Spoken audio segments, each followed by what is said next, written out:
वाल्मीकि रामायण के अनुसार वनवास के दौरान भगवान राम, लक्ष्मण और माता सीता पितृपक्ष में श्राद्ध करने के लिए गया धाम पहुँचे।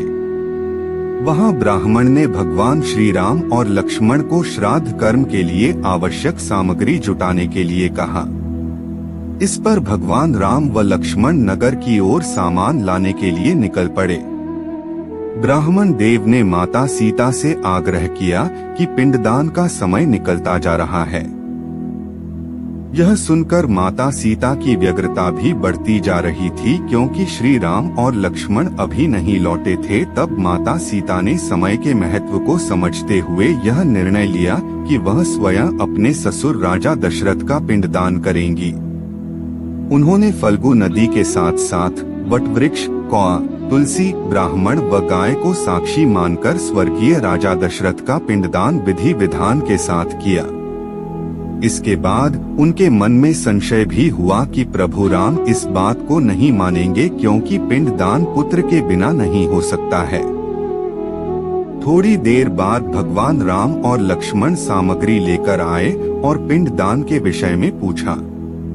तब माता सीता ने कहा कि समय निकल जाने के कारण उन्होंने स्वयं पिंडदान कर दिया। प्रभु राम को इस बात का विश्वास नहीं हो रहा था कि बिना पुत्र और बिना सामग्री के पिंडदान कैसे संपन्न और स्वीकार हो सकता है। इसके बाद माता सीता ने कहा कि वहां उपस्थित फल्गु नदी, तुलसी, कौआ, गाय, वटवृक्ष और ब्राह्मण श्राद्ध कर्म की गवाही दे सकते हैं।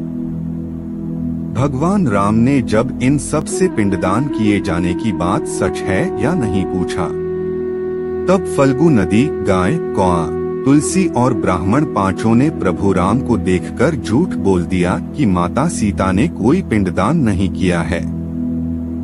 वटवृक्ष ने सत्य कहा कि माता सीता ने सबको साक्षी मानकर विधि पूर्वक राजा दशरथ का पिंडदान किया है। पांचों साक्षी के झूठ बोलने पर माता सीता ने क्रोधित होकर उन्हें आजीवन श्राप दे दिया। फल्गु नदी को श्राप दिया कि वह सिर्फ नाम की नदी रहेगी, उसमें पानी नहीं रहेगा। इसी कारण फल्गु नदी आज भी में सूखी है।